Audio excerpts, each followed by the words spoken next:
everyone, welcome to the Wealthy Retailer Podcast. My name's Dan Holman, and this morning we're going to do a quick COVID-19 special for you, and I have asked retail expert extraordinaire Bob Negen to join us. Bob, welcome. Thank you for joining us this morning. Well, thank you, Dan. It's an honor. Well, I appreciate you saying that. So here we are.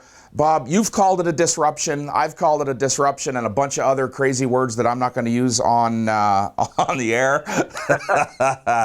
But you and I are of the same opinion. We figure shit out. And so let's talk about where retailers are today. Some, as we know, are being told to shelter in place in some communities. Some retailers are open and doing their thing, and some are closed. What's your version of what's happening here this morning on, I think we're at March 18th or 19th this morning? Yeah. So everything is so fluid. Everything is moving so fast. Here in the States, states are locking down. Cities are, in literally, stay in your house.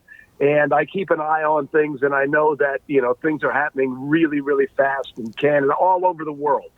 But here's what I believe, I believe that it's going to be difficult. It is, that this is a severe disruption like we've never seen, but it is possible. And I think the operative thing is to recognize that there is going to be an end to this, and that most importantly, it is possible to be a good human being, to be a good member of your community, and do business at the same time. There's been a lot of social pressure for people to close and that sort of thing. And I just think that, the smart retailers out there are finding other ways to sell to their customers. Okay. And so let's talk about, you've got a big retail community. Give me one or two highlights, not necessarily the specific retailer, but the specific action that they're taking to do business today. Oh, absolutely. Absolutely. Well, so really when it comes to marketing right now, there are two paths that are emerging, two successful paths that are emerging. One is clienteling. And I hope you don't mind that I encourage your listeners to join our WhizBang Retailers Facebook community. Oh, gosh, no. Get it out there. Yeah. Okay, great. Because one of the things, I did an interview with Maureen Doran, who is one of your clients. Yes. And we talked about her clienteling program.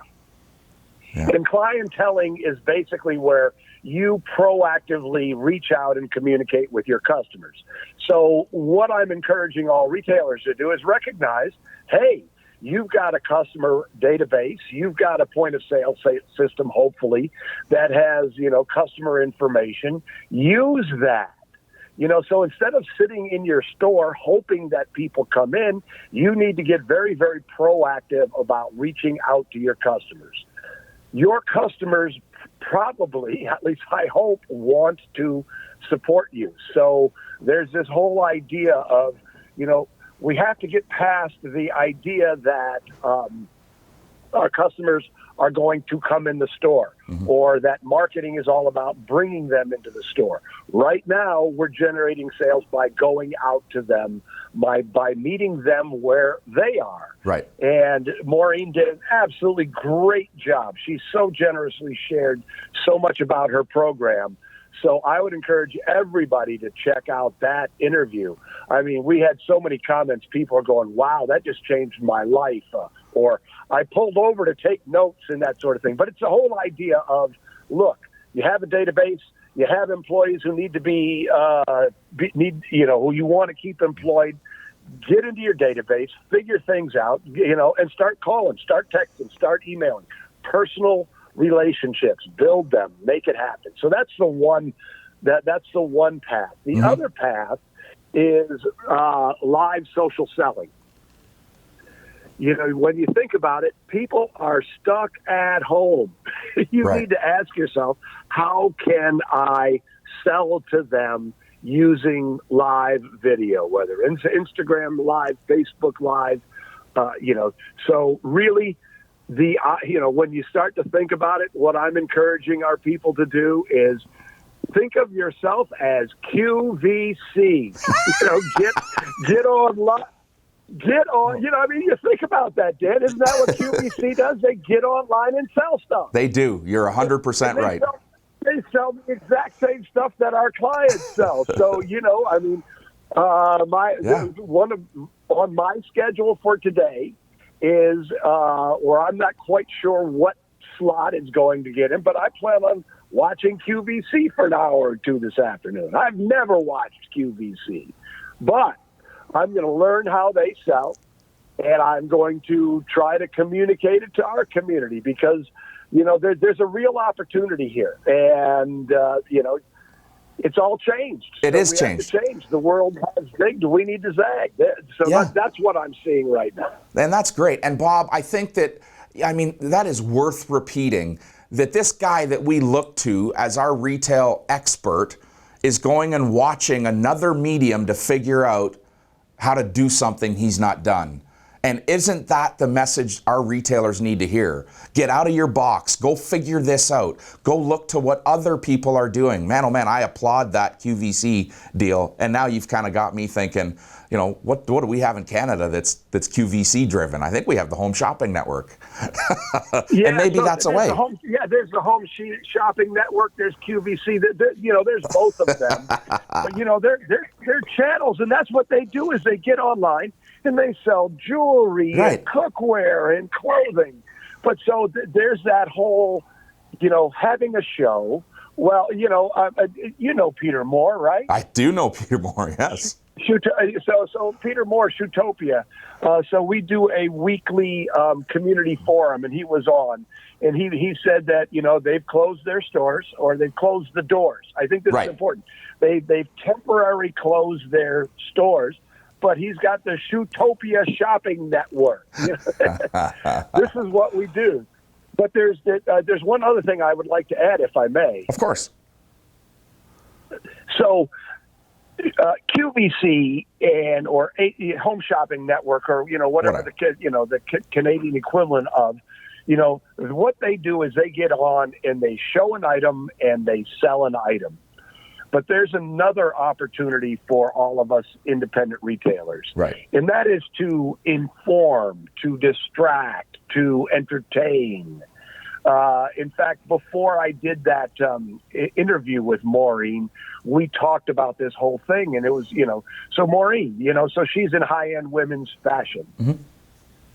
She could actually go through her store and teach her customers how to dress. This is how we mix and match these fashions. She could have her top stylist. She could sit down with her top stylists and do a show on spring fashion, what they see the trends are. If somebody has a toy store, they could teach all the games in their store. And, so there's the selling dynamic, but there's also the entertaining and distracting and, giving people information dynamic. Yeah. But the point is that you generate an activity. You're generating engagement actively.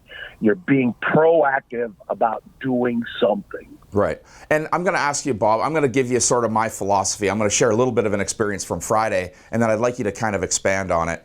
Last Wednesday, they canceled the NHL. So here we are, Canadians. Let's talk a little bit about hockey. They canceled the NHL. Woke up Thursday morning devastated, not because my favorite sport isn't happening, but because of how closely connected we are to that sporting world on the point of sale side, of business. And so then I got to thinking, well, wait a minute. There's a game Friday night here in Edmonton that's now canceled. My seats are $185 a piece. Every single pregame, I go to the same restaurant for dinner. I go there because they pay for my parking. And somehow in my world, I've justified that saving $15 on parking is worth spending $100 on a meal.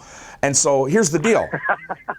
I didn't spend $500 last Friday night because I couldn't spend that $500. Where's that $500 now? It's in my pocket. Now I have more discretionary cash or income because I'm not out at the movie theater, the hockey game, the basketball game, et cetera, et cetera, et cetera. But I have money.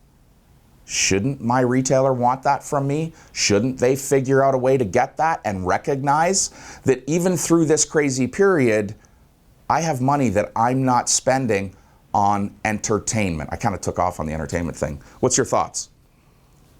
Oh, I could not agree with you more.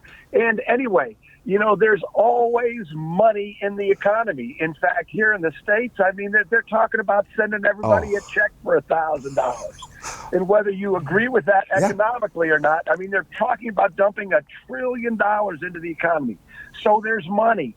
But what I see happening, and we catch ourselves here at WhizBang, Susan and I, my wife is also my partner, sometime falling into the trap of going, oh, everybody's struggling, therefore there's no money. Right. So the retailer starts to feel anxious, so they assume their customers are feeling anxious, and it's just not correct. There's plenty of money in the economy. Your job is to get creative, get proactive, and figure out how to get a couple pennies out of it. Right. So, and you alluded to it earlier too, Dan. We're entrepreneurs. We figure shit out. Right. And this is everybody's time to shine. So, and I get it's difficult, but at the end of the day, you are absolutely correct. Come on, there's money out there. There's money. How you going to get it? Let's go get it. How you going to get it? All right. Bob, thank you so much for this couple of minutes. We're going to get this out to our retail audience as quickly as we can. And I'm going to take this opportunity to say to you, I got to have you back. We've got to talk more. Can I mark you down on the calendar? You bet. I would love to join you again, Dan. Awesome. Thank you so much. This has been the Wealthy Retailer Podcast, a quick update about COVID-19 and how Bob Negen is leading his retail community to figure shit out. Thanks, Bob. You're welcome.